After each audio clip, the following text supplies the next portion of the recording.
Many of us were woken up this morning with the terrible news of yet another terror attack in the valley near the line of control at Kupwara. 3 soldiers are dead after militants breached the fence from the rear side of an artillery unit of the army. The army says the attackers tried to enter the living area in the camp but had to fall back after heavy volume of fire by the troops from sides. After Uri and Nagrota, this is the 3rd major army installation that militants were able to penetrate after September last year. So while coping with this news, there is also the news of the social media ban ostensibly to tackle the increased unrest in the valley, the disinformation being spread on social media. However, is the government really tackling the root of the problem or just one of its symptoms? On agenda today, we have some experts who will give you an unexpected perspective on this. But first, let's just hear some voices from the valley. Of course, we have our audience over here, young people who will also talk about what they'd go through if they were connected from social media sites. First, those voices from the valley. CM had earlier said only 5% of the population are troublesome. And how could they choke the life of the rest of the 95%? Students are badly suffering, business is terribly hit. Not only the local population, the tourists coming to our place will face tremendous inconvenience. But overall, लोगों को बहुत परेशानी हो रही है, be it IT sector or banking sector, whatever. I mean, the people who are affected by this thing, and hopefully, government को जब लगेगा तो ban उठाएंगे इस चीज का. So all kinds of, apart from the angst that young people must be facing because they're so involved with social media, it's become a part of everyone's daily lives. Also the security aspects as well, the commercial aspects of businesses being hit. Remember, this is not isolated to Kashmir. Every time we've seen a law and order problem, whether it is in Odisha or Gujarat, that's how the governments responded. But is it really effective? Let me just get in our experts today. Here in studio, we have Anil Chaudhary, who used to be the Internal Security Secretary in Ministry of Home Affairs. We also have Dr. Atfar Shah, who is a senior journalist from Kashmir. And we have Captain Raghu Raman joining us, who used to be the former CEO of Security Unit NatGrid. If I can first come to you, Captain Raghu Raman, when we were speaking earlier, you mentioned as a security and an intelligence expert how perhaps banning social media or banning the internet could be counterproductive. Can you just explain that to our viewers, please? Well, that statement needs to be put in full context. I think the cutting off of the internet, which is a response, not just the Indian governments all over the world do that, is more like akin of establishing a curfew on the virtual highway. And that's what happens even in the real world. Because when tempers are high, rumors are spreading, there is a lot of misinformation being used. You must remember the side which wants to project misinformation usually has they have their doctored videos already in place, and they are the ones who are launching the psychological operations first. So first and foremost, I think the first step that any government or establishment takes is to impose a strategic pause or a tactical pause, so that you slow the situation down. You get a sense of what is happening, and it's exactly like imposing a curfew. And a curfew is normally imposed in volatile areas for a certain period of time, by which you get a sense of what's going on, and after that you release the traffic, whether it's physical traffic or internet traffic, in a phased manner.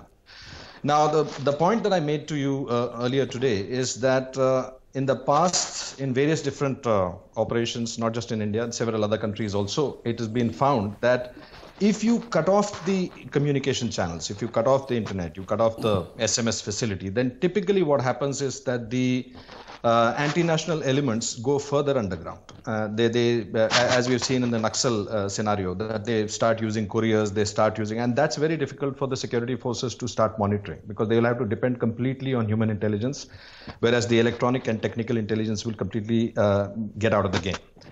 So a strategy that has been found to be more effective is to allow the internet, because it has, or allow communications to happen, because it has three elements. Firstly, it is not inconveniencing more than 99% of the people who have no involvement with any sort of an anti-national activity, but who get affected each time there is a curfew, whether it's a virtual curfew or a digital or a real curfew. The second is that this gives the law enforcement agencies the ability to start monitoring. They can start seeing who the people who are propagating this kind of hate information or misinformation or posting videos which are obviously doctored or basically using that platform to do seditious activities or to agitate people and to raise the tempers. Now, if you cut the internet, there is no way you can trace who's doing it. There's no way you can go to the source. The second and the more important aspect is that this is also a medium for a counter narrative.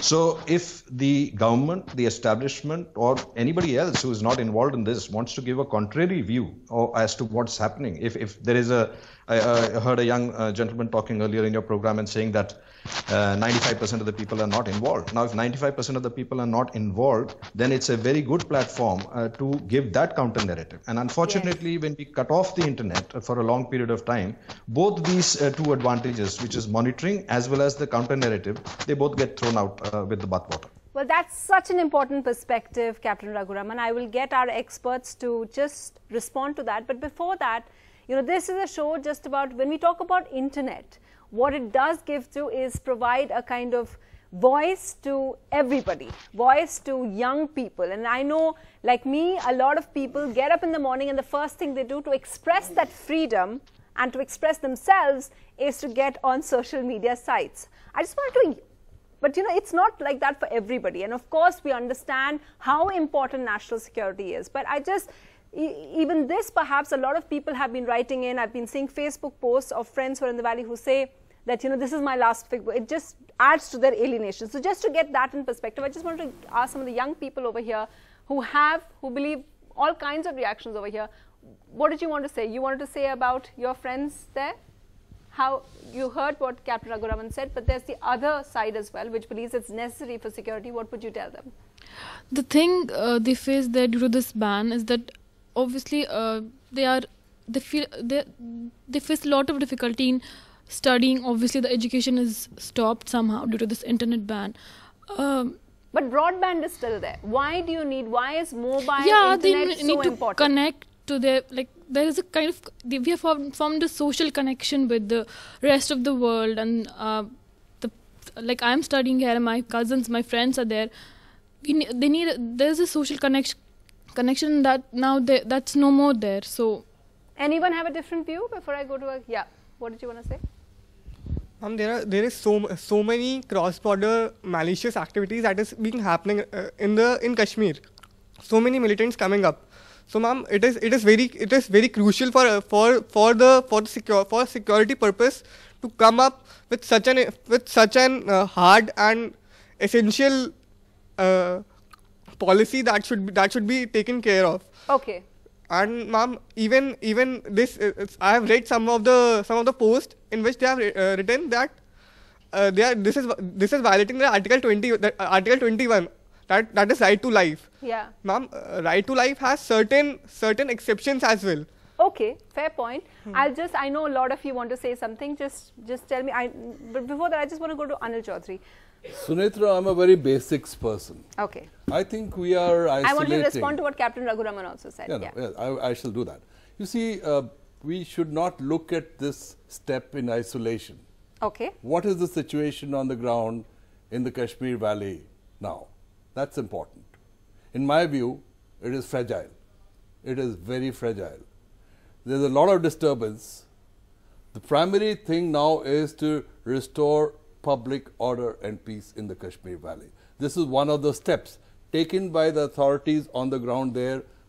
I or Dr. Raman pronouncing judgments on that decision, in my view, is not fair. Having said that, the young man made the point. This is the peak of infiltrations from across, the summer time.